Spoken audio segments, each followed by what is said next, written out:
Táimid an seo an lá álainn seo I mí Abran leis an uisce seo a thaisteal a leiad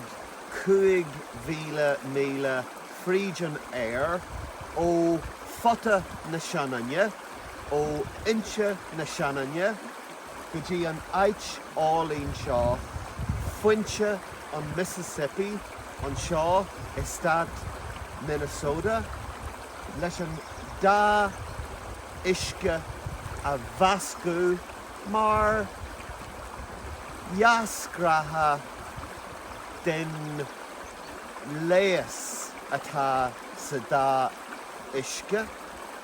agus le go mbeidh an dá thír ag